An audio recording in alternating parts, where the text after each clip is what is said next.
Voilà, mes amis, on se réunit une fois de plus, Monsieur Drey, Monsieur Ababou et moi-même, et on a décidé de faire un petit cours aujourd'hui sur le chiffre 70. Pourquoi? Parce que c'est l'anniversaire de notre grand ami aujourd'hui. Monsieur Ababou a aujourd'hui 70 ans. Non mais regardez quand vous voit, parce que là vous faites très ashkenaz là. Souriez. Et le cours est dédié pour la Refoua Shelema de Meir Barour Ben Sharon Mazal, un enfant de 1 an ici en Israël qui est très très gravement malade. Il est dans un état critique et il faut vraiment prier pour qu'il puisse s'en sortir. Voilà, en tous les cas, comme je viens de l'annoncer, c'est l'anniversaire aujourd'hui de Monsieur Ababou. 70 ans, et on a décidé tous les trois de parler sur le chiffre 70. Je vais faire juste une petite introduction, et après je passerai la parole bien sûr à mes grands amis, des gens extraordinaires. Et vraiment merci au Maître du Monde de nous avoir permis de nous connaître ici en Israël, et on a déjà fait un cours tous les trois ensemble. Évidemment, on va en faire beaucoup d'autres encore. Ce sont les miracles de Jérusalem. Les miracles de Jérusalem, absolument. Et comme on dit, la délivrance viendra de France. Alors peut-être que nous, on est la trompette de la France. On est la vague avancée, disons. Voilà. Et puis c'est intéressant parce que, regardez, finalement, c'est une association Sfarad Ashkenaz. Absolument. Donc ça veut dire c'est le regroupement d'Israël, l'unité d'Israël, de Yehuda et de Yosef. de Yehuda et de Yosef, absolument. Yehuda, c'est les Sfaradim. Bien sûr. D'accord. Absolument. D'accord. Oui, absolument. Mais bon, moi en vérité, je suis Sfarad d'origine parce que ma mère, elle sait qu'elle est d'origine portugaise. Ah bon? Elle est née en Hongrie, mais elle est d'origine portugaise. Donc finalement... Vous avez un lien de parenté. finalement, J'ai découvert dans mon voyage au Portugal que le nom Ababou était d'origine portugaise. alors on est tous des Portugais. Voilà. Voilà. En tous les cas, le chiffre 70, mes amis, est un chiffre d'une importance capitale. D'abord, comme on l'a souvent expliqué, Israël est d'une certaine manière le laboratoire expérimental de l'humanité tout entière. Quand Israël est descendu en Égypte, ils étaient 70. Et nos maîtres disent, pourquoi? Pour nous faire comprendre que ce n'est pas seulement Israël qui est descendu en exil, et qui restera en exil jusqu'à la délivrance finale, c'est les 70 nations. Exactement. La seule différence, c'est que les 70 nations ne le savent pas, parce qu'elles n'ont pas été déplacées géographiquement, mais elles sont dans un exil intérieur qui est aussi fort que le nôtre. Et malheureusement, évidemment, tous les dirigeants du monde entier qui sont complètement corrompus font tout pour persuader les peuples qu'ils ne sont pas en exil, mais en vérité, les 70 peuples ont perdu leur identité, ont perdu leur connexion authentique avec le Maître du monde, et nous sommes tous en exil.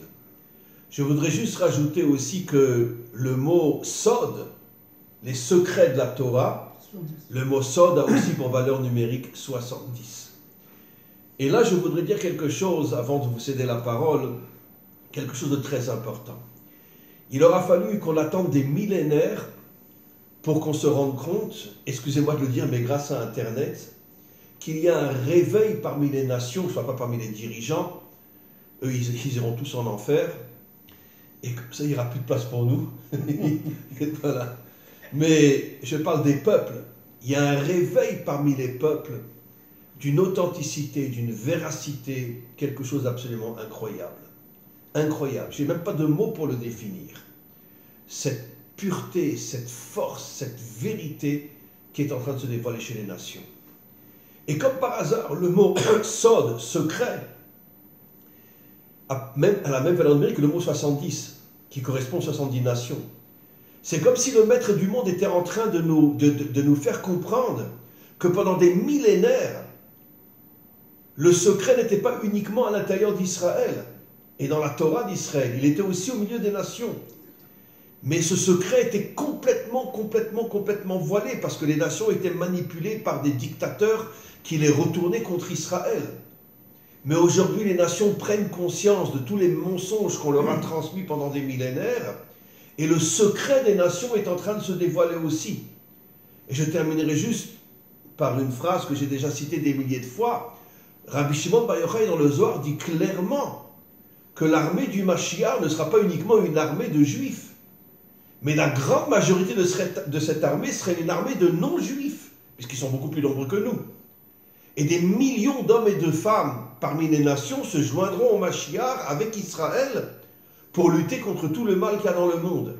Cette unité, comme on a souvent parlé dans nos cours, M. Ababou et moi, de cette unité qu'il y aura, ce couple qui va être reconstruit. Israël, les 70 nations, et avec Hachem, ça fait donc le chiffre 72, qui fait allusion au chesed, à la bonté. Et qu'est-ce que dit le verset? Olam chesed yibane, on reconstruira le monde avec le chesed, 70 nations, Israël et Dieu, 72. C'est ça. Voilà. Et donc, encore une fois, un très grand jour d'anniversaire à notre grand ami. Et parlez-nous du chiffre 70. Bien, d'abord Fort. Rav, merci beaucoup pour ce jour d'anniversaire. Écoutez, il faut quand même comprendre quelque chose de très important. Dans Adam Arishon, avant la faute, Adam Arishon étant relié à son être féminin, Chava, ils formaient ensemble les nations et Israël. Les nations étant formées par le chiffre 70 et Adam étant formé par le chiffre Aleph. C'est-à-dire que les nations Chava représentaient les 70 qui recouvraient le côté masculin de Adam qui était lui en fait Israël. La force du serpent, ça a été de séparer le 70 du 1, du Aleph. Pendant toute l'histoire. Pendant toute l'histoire. Séparer Israël des nations. Exactement, toute histoire. Donc il faut bien comprendre que, en fait, la première fois où le 70 a été réuni, c'était avec les enfants de Jacob, véritablement. Pourquoi? Parce que, en fait, il s'est passé une chose très importante à partir du moment où il y a eu la faute et jusqu'à disons, le temps de Babel, où les 70 nations se sont, encore une fois, reformées. Mais à l'envers, on va le comprendre, mais ça s'est formé à l'envers, c'est-à-dire contre le projet de Dieu. Ce qui s'est passé, c'est que, en fait, avec la faute d'Adam Arishon et toutes les générations qui ont suivi, et il y a eu 10 générations entre Adam Arishon et Noé, et en plus 10 générations entre, etc., Noé et Abraham, à chaque génération, il y a eu une descente des nations. Une descente des nations, c'est-à-dire, ça veut dire quoi? Ça veut dire véritablement que les nations sont rentrées dans un monde d'obscurité. En vérité, tout a commencé avec Nimrod. Oui, absolument. Qui a tout fait pour casser l'identité des 70 nations. Oui, le Harizal dit que, en fait... Son projet du mal.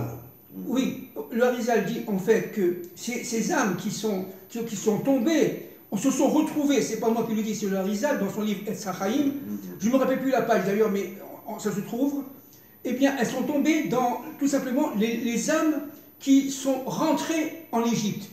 C'est pour ça que la formation des 70, Rav, s'est trouvée directement en Égypte, parce qu'elles avaient reçu les fameuses, entre guillemets, 70 âmes de l'universel. Et à partir de ce moment-là, les souffrances ont commencé. Pourquoi, dit le Harizal, les souffrances ont commencé? Parce que, en fin de compte, chaque âme qui venait s'inscrire dans les âmes d'Israël, qui était portait en elle une partie des nations. Portait en elle une partie des nations, et donc, comme elles ont fauté, elles sont tombées dans l'obscurité, elles devaient réparer cette faute par la souffrance. Par la souffrance. Et donc, les 70 âmes des nations, n'est-ce pas, qu'on retrouve dans le peuple d'Israël, se sont très vite séparées après la faute d'Israël. Et évidemment, le grand, entre guillemets, perdant, c'était le projet de Dieu. Parce que, évidemment, à partir de ce moment-là, les âmes universelles se sont retrouvées quelque part libérées du joug d'Hachem, du joug de Dieu. Et à partir de ce moment-là, elles se sont senties libres, et c'est toute l'histoire. Toute la dynamique de l'histoire, qu'est-ce que c'est? Vous le savez, Louis, qu'est-ce que c'est? C'est facile. C'est tout simplement le fait de retrouver le couple, l'unité entre Israël et les nations. La connexion. La connexion entre les D'ailleurs, nations. tout de suite après la faute, Adam et Ève se sont séparés pendant 130 ans, Voilà. qui est le symbole de l'exil. Exactement. Jusqu'à la naissance de Moshe, ils étaient 130 ans en Égypte. Exactement. Et donc, ce qui veut dire que la séparation entre Adam et Ève, c'est la séparation entre Israël et les nations. C'est exactement ça. Qui ne sera reconstruite qu'au moment de la délivrance finale. Exactement. Alors, donc, ce qu'il faut comprendre aussi d'une manière extrêmement importante, c'est que s'il y a eu une sortie d'Égypte d'Israël, des Hébreux, il y aura une sortie d'Égypte de l'humanité. Pourquoi? Parce que sans sortie d'Égypte de l'humanité, il ne peut pas y avoir de reformation de ce couple Adam-Ève.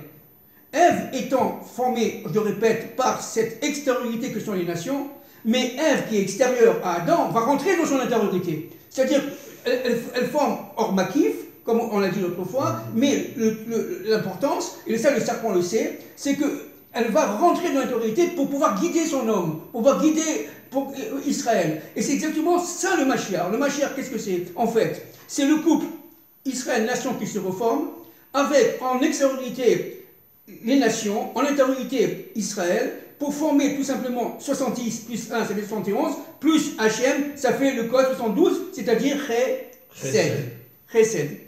Maintenant, le roi David, pour finir, parce que c'est très long, le roi David, lui, il a vécu 70 ans.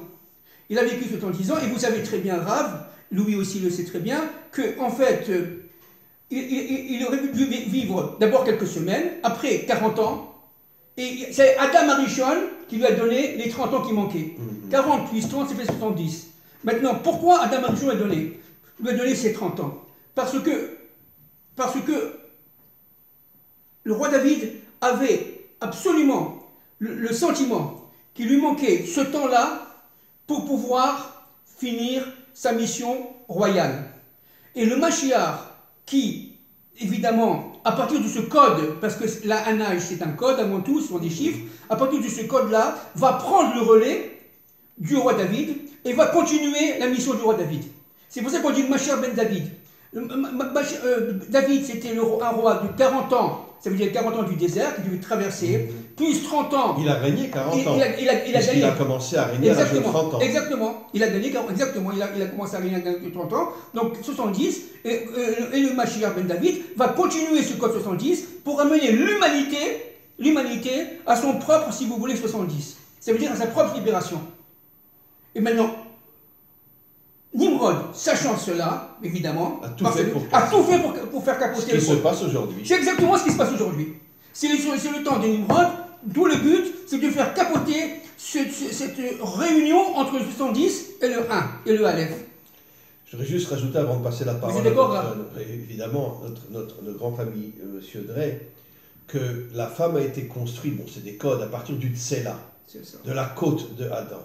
Tsela, Gematria Ketz, délivrance finale. Or, si on dit que les nations représentent la féminité, on comprend que d'une certaine manière, pour confirmer ce que vous dites, que les nations, puisque Tsela c'est Ketz, qui veut dire la délivrance, que les nations auront un rôle primordial dans la délivrance du monde. Exactement. Et j'irais même jusqu'à dire, et on le voit malheureusement aujourd'hui, qu'il y a un réveil chez les nations absolument incroyable, et que c'est cette prise de conscience des nations, quand elles vont se rendre compte combien on leur a menti pendant des millénaires, il va y avoir une révolte inimaginable parmi les nations, et c'est elles qui vont pousser Israël à amener la délivrance finale. Mais tout grâce aux nations. Oui. C'est le ventre du Mashiach. Absolument. C'est le ventre du Mashiach. Absolument. C'est ça. D'ailleurs, comme on avait terminé notre dernier cours ensemble, c'est que si, c'est ce que j'avais dit, si les nations avaient eu conscience de la perte avec la destruction de notre temple, elles auraient accouru pour le reconstruire. Parce que, effectivement, c'était l'élément, Israël étant porteur d'un projet, l'élément de connexion avec Akadosh Baruch Hu, avec les sphères supérieures, et la connexion avec la présence permanente au temple de Jérusalem de la Shekhina.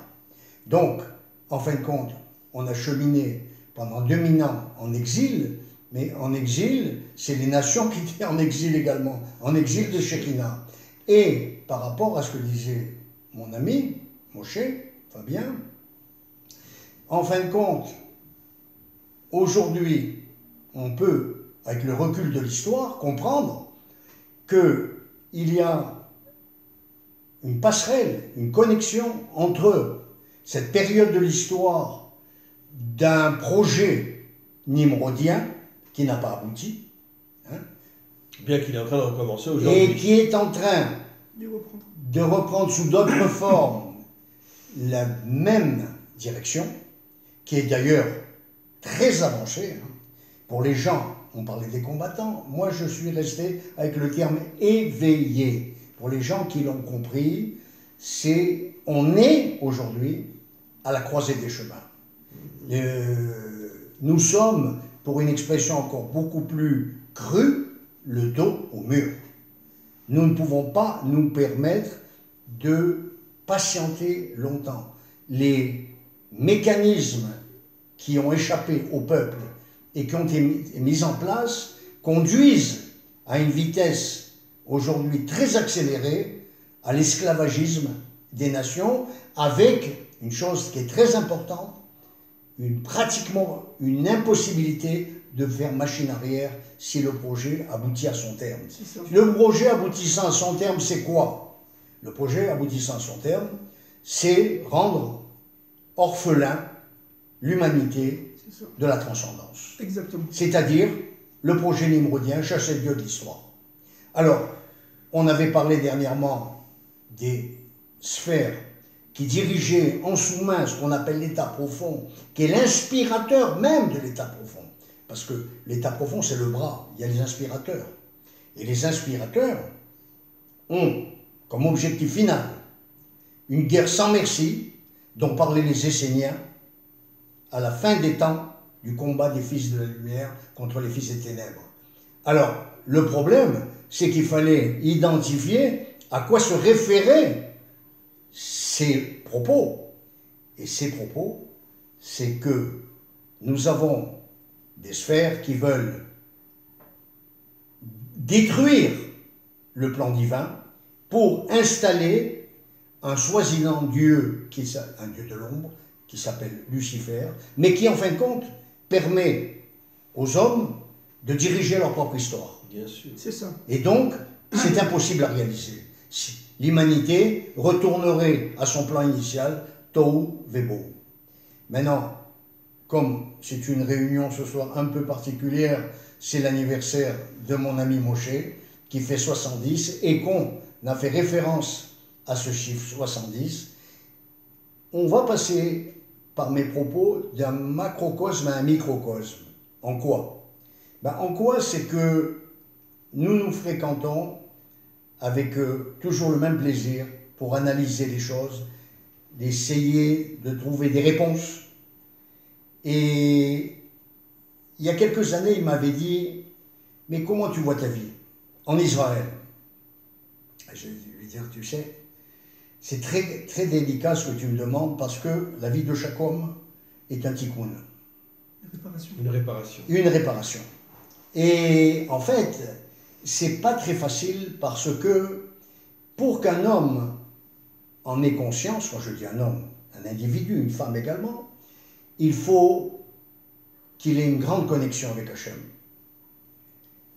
À partir du moment où il y a cette connexion, c'est la première étape. Il faut franchir la deuxième.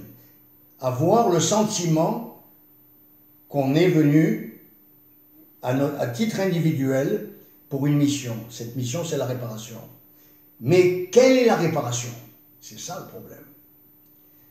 Ça, c'est la volonté de chacun de poursuivre une route pour découvrir le sens de son existence. Et en ce qui me concerne, je lui avais dit, il peut le témoigner, je lui ai dit, tu sais, en ce qui me concerne, je pense qu'il faut que je répare le haïn.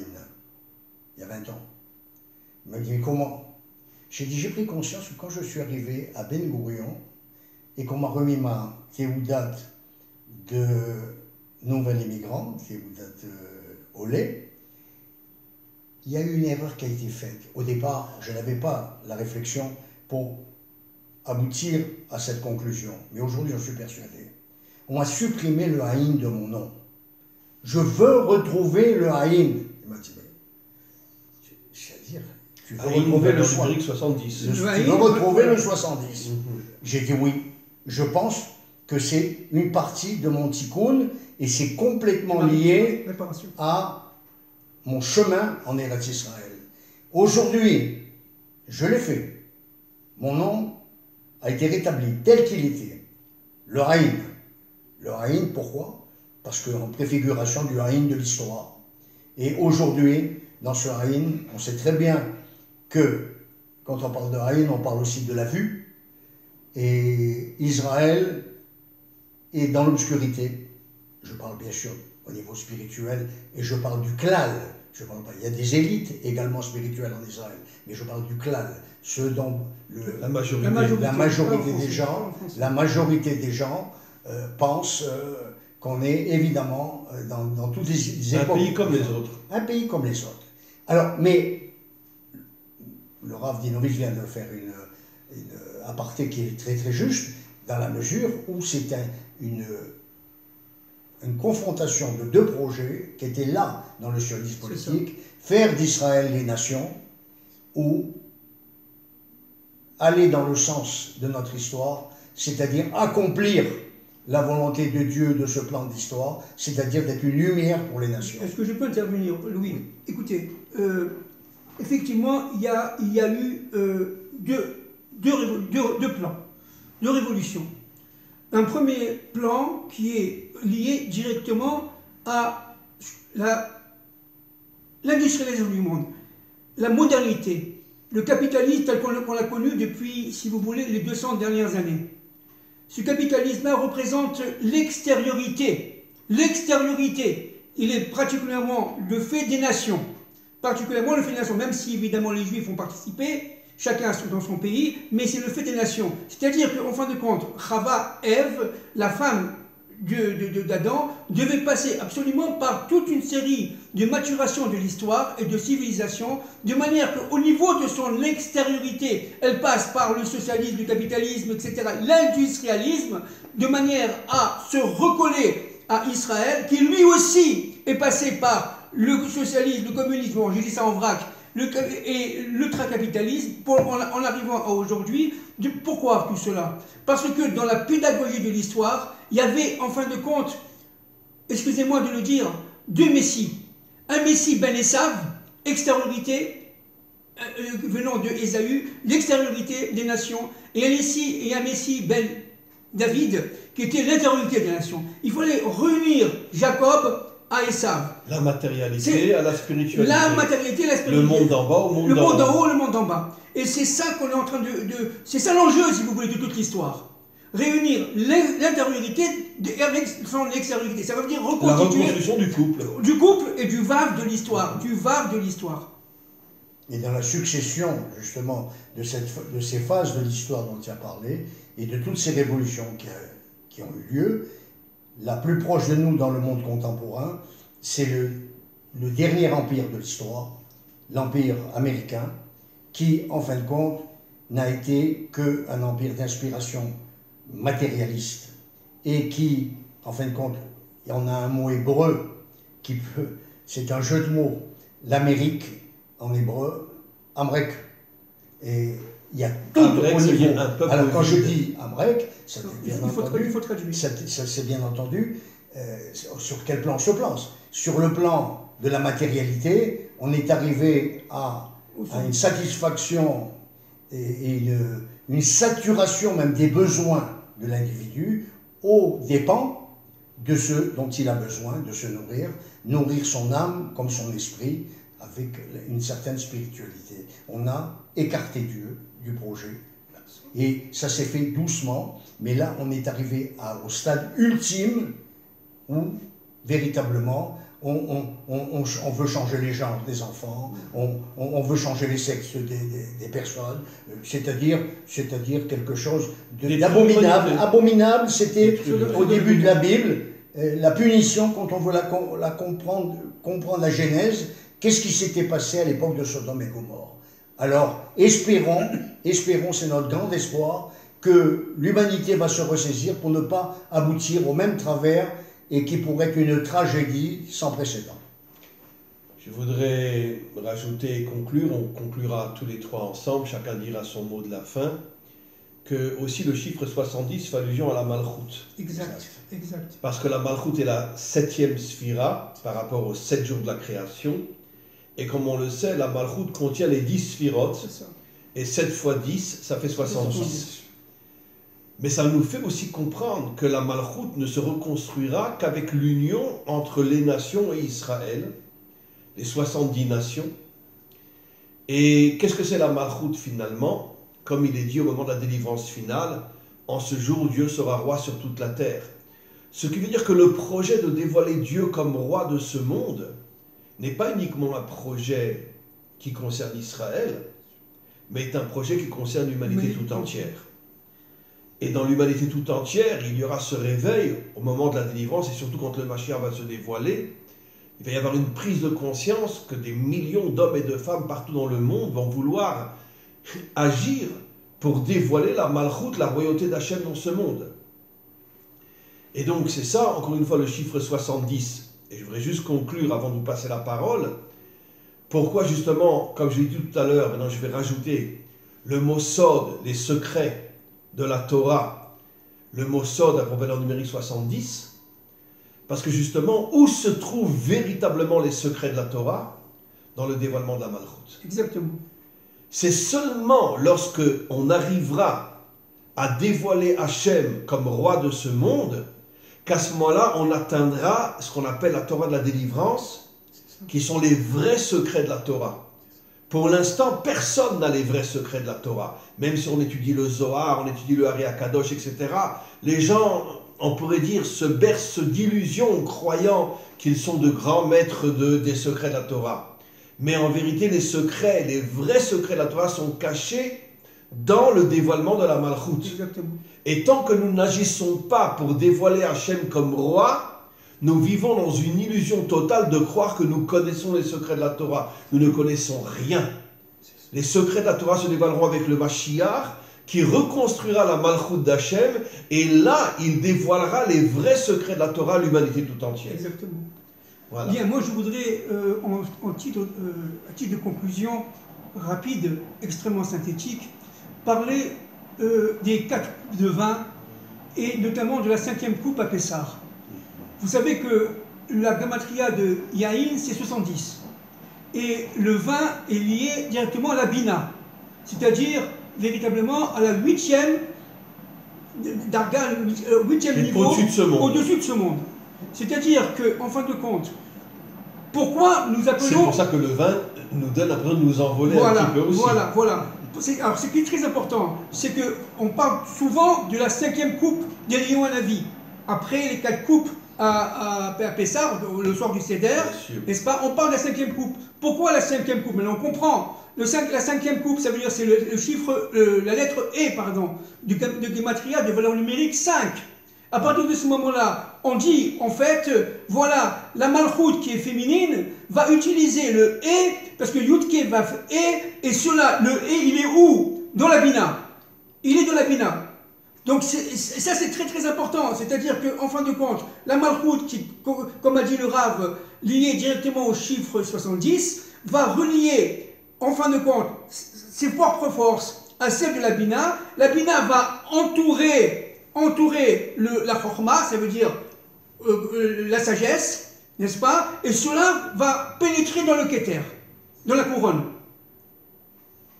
D'ailleurs, le Zohar dit pourquoi Hachem s'est adressé pour la première fois à Abraham quand il avait 75 ans, 70 et 5. Exactement. L'union entre la Malchoute, 70, et le premier He, qui a pour valeur 5 dans le nom divin, l'union entre la Malchoute et la Bina. C'est exactement ça. Et si on ajoute encore un, ce sont les 72 ans de Dieu. Voilà. Donc, c'est une soirée magnifique, émouvante, je vais le dire pourquoi, parce que ça dépasse un peu le cadre d'une simple rencontre avec nos téléspectateurs, nos auditeurs. Aujourd'hui, c'était une rencontre amicale, mais on a voulu faire partager tout le monde. C'est une rencontre que Fabien et moi, plus qu'avec le Ravdinovitz, qui est une relation plus récente, même si elle est très, très solide et très affective, c'est quand même 55 ans. 56 ans même précisément. Et nous sommes toujours là. Nous avons fait le même chemin ensemble. Lui dans les universités, moi également dans un cheminement de multinationale qui m'a permis, comme lui, de prendre conscience quand nous étions arrivés à un carrefour de notre destin, quand nous avons saisi la problématique de notre présence juive en Galoute et nous avons répondu, comme j'ai entendu un jour le Rav Botchko, ça m'a interpellé, on l'avait interviewé, et évidemment un maître de la Yeshiva d'Etzleben, il ne pouvait pas être en dessous de la réponse qu'il a donnée. On lui a dit, mais Rav, vous avez laissé tomber votre Yeshiva Etzleben, mais pourquoi? Et il a répondu, parce qu'un peuple doit être au rendez-vous de son histoire. Voilà, c'était ça. Un peuple doit être sur sa terre. Voilà. C'est pour ça que je dis toujours que nous devons cesser de nous appeler juifs, et Hébreux. on doit redevenir des ivrim, des Hébreux. Car la véritable définition de l'identité d'Israël, c'est être un Hébreu et pas être un juif. Et c'était d'ailleurs dans les cours de Manitou un élément très important, Absolument. car il faisait un grand distinguo entre juifs et hébreux. Et la mission du retour sur cette terre, c'était ça, redevenir un hébreu. Alors, une fois de plus, on dit un grand Mazel Tov à notre grand ami qui a aujourd'hui 7 ans, 70 ans. Il voudrait bien. On enlève le 0. Et vous êtes aujourd'hui à l'âge de la Malchoute. Exactement. Et puisque 70 c'est la Malchoute. Et au niveau du Sod. C'est ça. Donc, Be'ezrat Hashem, que vous grandissiez encore plus que vous l'êtes déjà. Et qu'on continue tous les trois à informer le monde de la situation dans laquelle nous nous trouvons et de réveiller des consciences et d'amener la délivrance. Amen. Vechen Yehi Ratzon. Amen. Amen. Amen. Amen.